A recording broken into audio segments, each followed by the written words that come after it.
Hi everyone.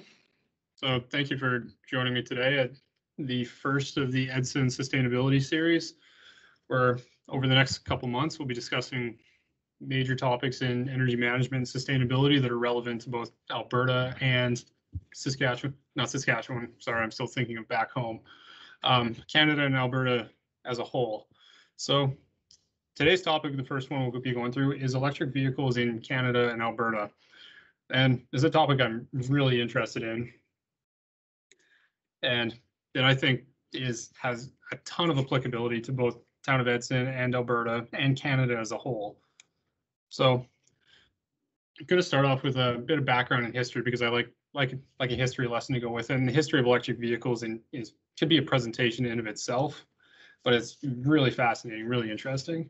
And we'll go into how electric vehicles are working in Canada and Alberta and worldwide, talk about some of the energy and emissions concerns for EVs, and then we'll talk about the applicability of them in municipalities and how they function. So starting off with a bit of background in history, just to get on the same page. I know most of you probably know all this, so I won't spend too much time on it. So we'll be talking about three types of electric vehicles that are the main ones that are in production now. So we have battery electric vehicles, hybrid electric vehicles, and plug-in hybrids. So battery electric vehicles, they run on 100% of their energy from onboard batteries. There's no internal combustion. It's all from battery energy. So these are your Chevy Bolts, your Tesla Model 3s, Tesla Model S's, etc. The next ones are your hybrid electric vehicles. So they run primarily on internal combustion. So they use a gas engine to propel the car forward and backwards, and an electric motor just fills in the gaps in acceleration.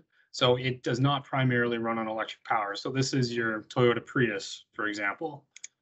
And the third kind is a plug-in hybrid electric vehicle. So this is your Chevy Volt sort of thing, where they run 100% on the electric motors, and they can run on electric only mode for a certain amount of time before a gas engine kicks in as a generator to provide more energy to the batteries and to propel the car forward.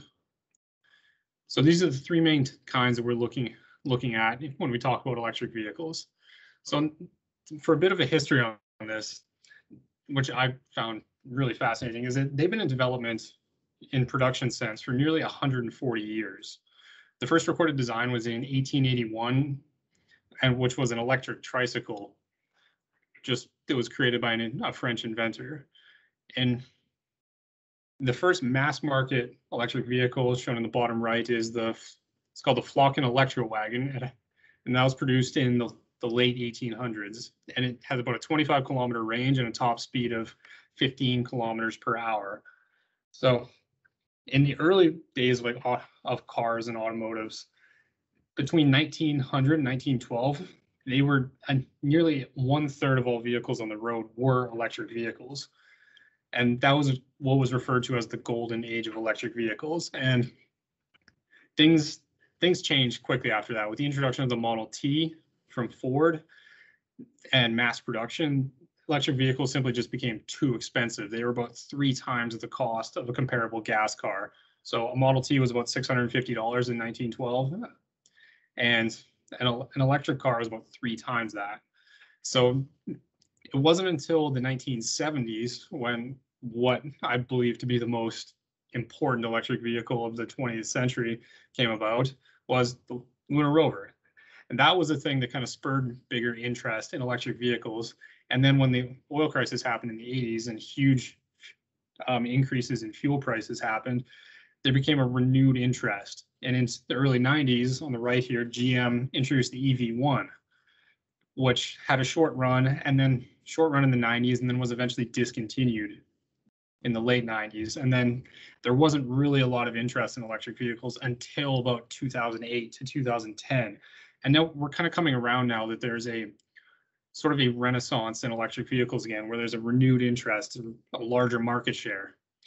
And we're seeing that in Canada, and we're seeing that worldwide. So before we talk about electric vehicles in Canada and Alberta, I want to just quickly go over how they're performing worldwide.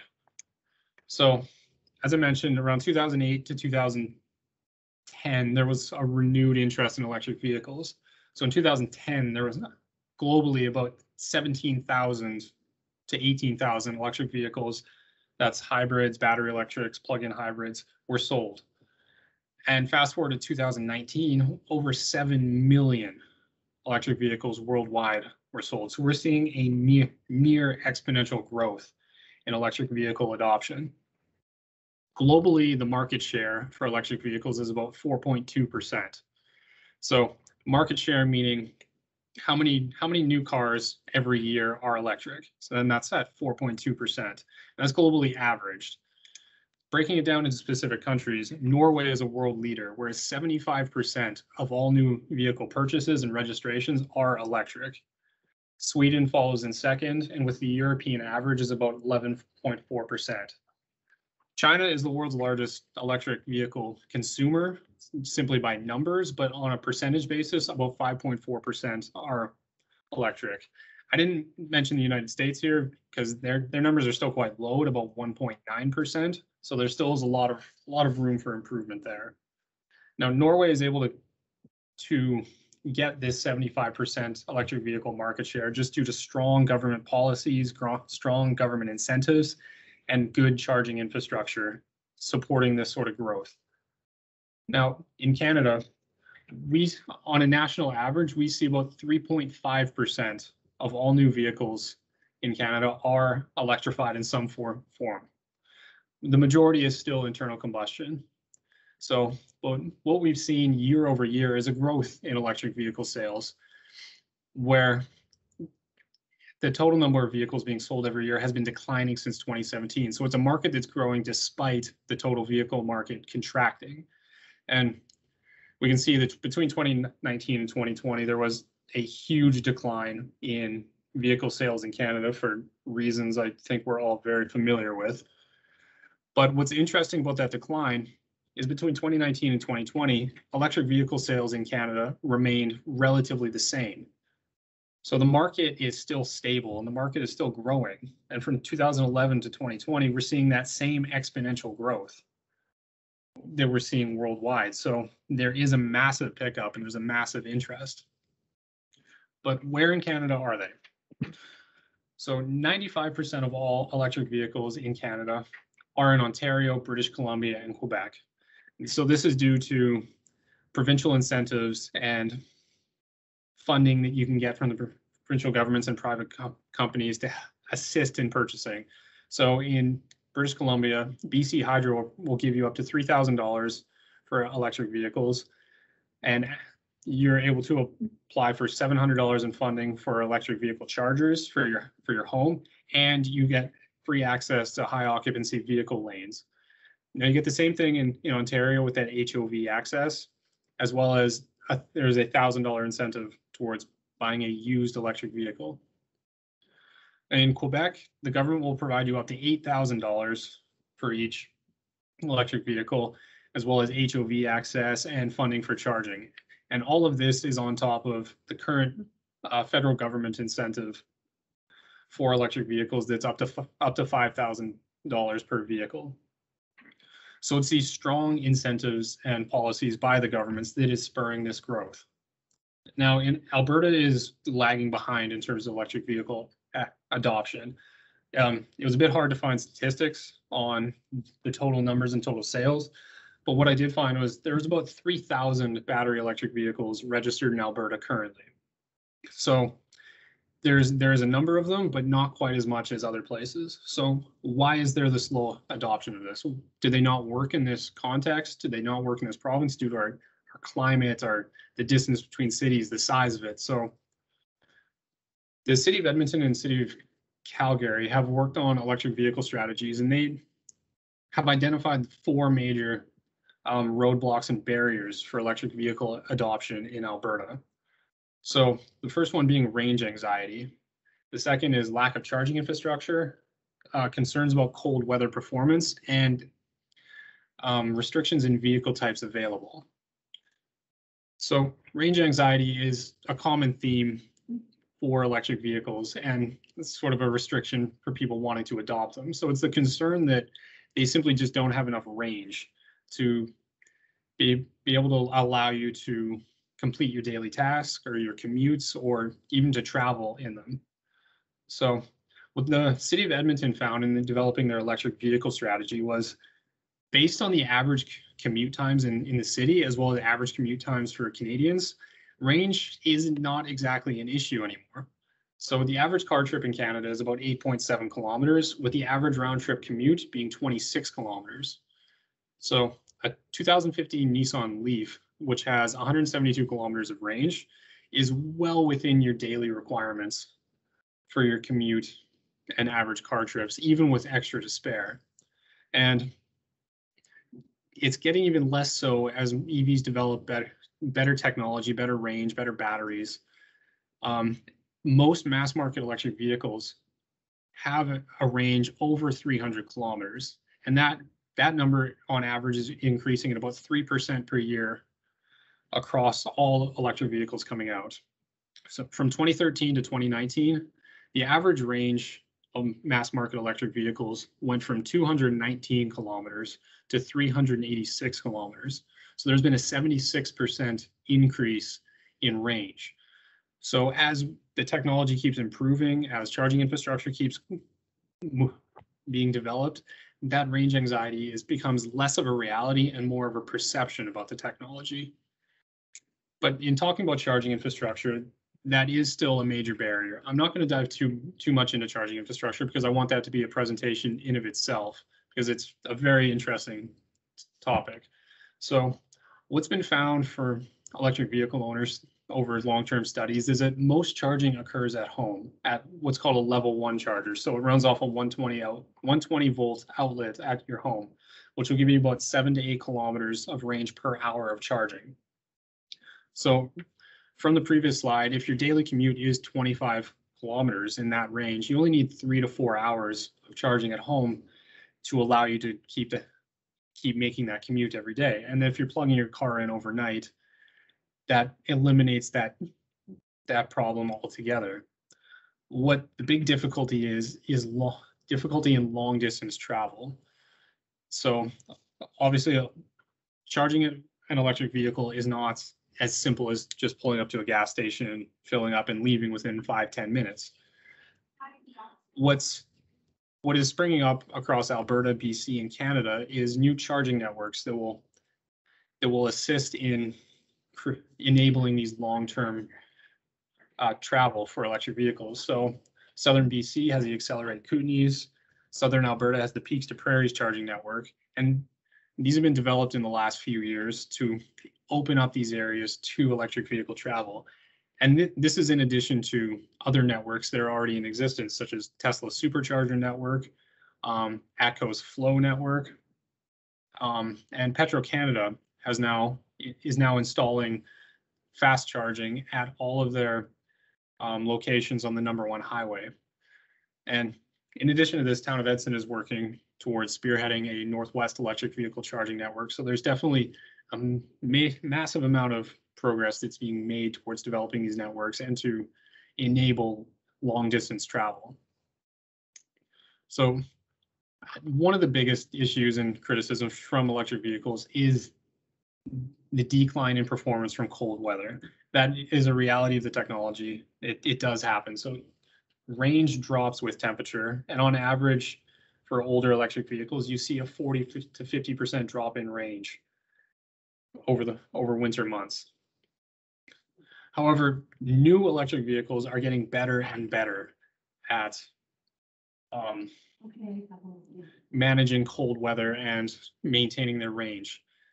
So on average, new Teslas, and with the technology they have, only lose about 20 to 30% of their range during the average winter.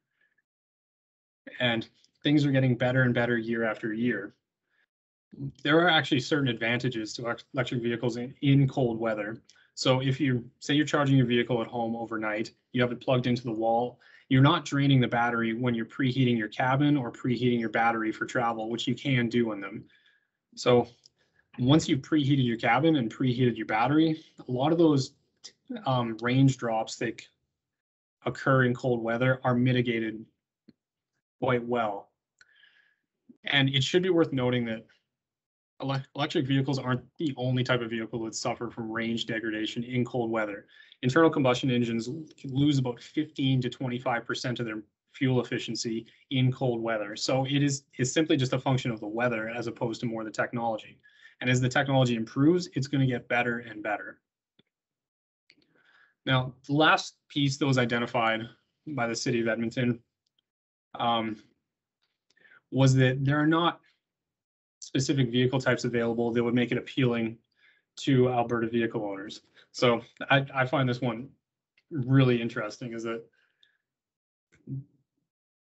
the vast majority of vehicles in Alberta registered are trucks, SUVs, and vans. We all know Albertans love their trucks and love everything about that.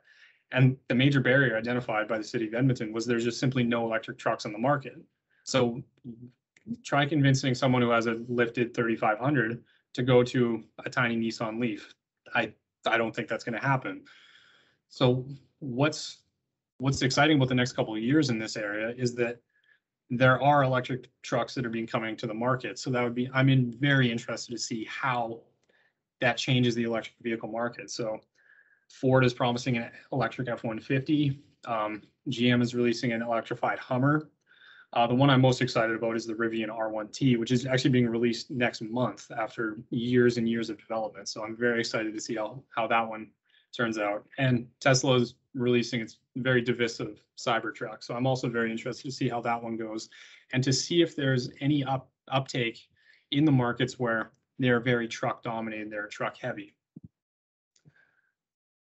So now that we've gone over a lot of the barriers and kind of how there's some opportunities for growth there, one of the biggest kind of detractions from electric vehicles that we see is what's the actual energy and emissions that is required for them. And if you're simply just plugging an electric vehicle into a fossil fuel power grid, is it really any cleaner? Now, it's a very complicated issue, so I'm going to try and distill it as best I can as we go through it. But for background, transportation in Canada is responsible for about 25% of our total emissions. And that number has grown about 50% since 1990. And when we break the numbers down of why it's grown, we can see some pretty clear trends. So over 50% of our current transportation emissions are from passenger vehicles. So that's cars, light trucks, motorcycles, bus, rail, aviation, etc. Now, as I mentioned in the barriers section, that people like trucks, people like light trucks, SUVs, etc. And we've seen a 40% increase in light truck emissions since 2005, and they're becoming the dominant vehicles on the road right now. There's also been an increase in freight and heavy duty trucks, and that's an area where a lot of companies are looking for electrification, but that's another topic altogether. Alberta is a little bit different story in terms of our transportation emissions. So about 15% of our total emissions are from transportation, and that has been relatively constant since 1990. However, out of all the transportation emissions in Canada, Alberta is responsible for 22% of them, so nearly a quarter, despite only having 11% of the Canadian population. So some arguments on that might be that, well, we live in a large province, there's a lot of travel, so of course there would be more emissions from that. However, the average Albertan only drives about 15,000 kilometers per year, which is about the national average. We're about middle of the pack in terms of average kilometers driven. What it breaks down to is the types of vehicles that we drive. As it goes back to Albertans love their trucks and we love our heavy duty vehicles. And that's where the majority of our emissions in transportation come from. Now, I mentioned as we got into this specific topic that if we're running an electric vehicle in the Albertan grid, what does that look like in terms of energy and emissions? Is that more emissions intensive, more energy intensive, or is that less energy intensive? So we'll do just a quick background, quick back of the envelope calculation on that. So we'll compare like a Chevy Bolt, which is an electric vehicle, to a Hyundai Kona. They're both very efficient vehicles. They're in the same segment. They're small crossovers, front wheel drive. both same cargo capacity, same size. And what we find is for each kilowatt hour on the Alberta electrical grid, it emits about 570 grams of carbon. And the Bolt can get about 17.8 kilowatt hours per 100 kilometers, which works out to just over 10 kilograms of carbon for every 100 kilometers you drive in a Chevy Bolt. For a Hyundai Kona, it uses about 7.8 liters per 100 kilometers, and for every liter of gas you burn, that's about 2.3 kilograms of CO2 into the atmosphere. So for the same 100 kilometers, a Hyundai Kona, which is a comparable vehicle, will emit about 18 kilograms of carbon. So nearly 80% more than the Chevy Bolt, despite the Bolt being run on an electrical grid that relies on natural gas, coal, etc., and other fossil fuels. So this is simply just a function of how efficient electric vehicles are. So about 75 to 95% of all energy coming from the battery of an electric vehicle goes toward propelling the car forward. Compare that to about 20 to 30% for an internal combustion engine. So they're just that much more efficient machines that they're able to use that energy much better than an internal combustion engine. And as the Alberta grid keeps getting cleaner and cleaner, that greenhouse gas intensity from the grid is going to keep going down and down. So the electric vehicles can only get cleaner as the grid gets itself adds more renewables and more carbon-free forms of energy. So with knowing this, what does this look like for municipalities, and what's the application that can happen for these vehicles here? So they're actually a very good fit for municipal application. So for the most of the time, the majority of trips are within town limits for site inspections or meetings or going between buildings. So the lower range than an internal combustion engine isn't exactly an issue because we are making short trips and we can frequently charge back up as we're parked. They have the opportunity for significantly reduced operation and maintenance expenses, and the lifetime emissions are significantly less than internal combustion vehicles, as I'll show in an example in a few minutes here. So other municipalities in the province are working towards electrification. They've seen very good success with it so far. So Banff has recently done a huge push for electrification. They've added about 10 vehicles to their fleet in the last few years. Leduc is moving in that direction as well. And even Jasper has added a few small non-road electric vehicles to their fleet. So fleet emissions are relatively a small portion of the total emissions, but they do represent a large operational cost.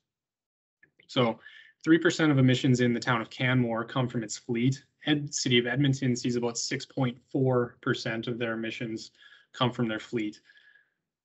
But there is that large associated cost for it. So due to the lower operational and maintenance costs for electric vehicles, there is a good opportunity for application there. So I did a quick cost and emissions comparison using some tools provided by the Municipal Climate Change Action Center to compare a Chevy Bolt, an electric vehicle, to a Dodge Caravan, which we have in the town fleet. So over a 10-year operation, about 17 tons of CO2 would be avoided, as well as about $1,600 per year in operation and maintenance expense. And that over the 10-year life of the vehicle, that adds up to a massive amount of freed up capital, about over 16,000 over 10 years, which is a very good return for a vehicle. And I used a very conservative estimate on this, about 10,000 kilometers per year driving. So I'm open for these numbers to be different, like based on more information if more comes out. And another benefit that's captured in this is as well is the electricity markets are deregulated, so there is some volatility in price. But however, being a municipality, we're able to lock in our consumption charge for electricity over a certain amount of years. We don't have that sort of control with the gasoline market and other fuel markets. So we're subject to a significant amount of volatility in that. And based on current trends for price of electricity versus price of gasoline, it is about 1/3 the cost to operate an electric vehicle than it is to operate a gasoline vehicle of the same size, just based on cost of gasoline versus electricity. So there's a lot to look at in this, and there's a lot to take in for electric vehicles. And the market is shifting, that more electrification is coming, and they're gaining a bigger and bigger market share. And Alberta is going to eventually catch up to the rest of the country on that. And I'm excited to see what happens. So thank you for your attention on this. And thank you for joining me on the first one of these discussions on energy management, sustainability topics. And I really appreciate you guys joining this. Thank you.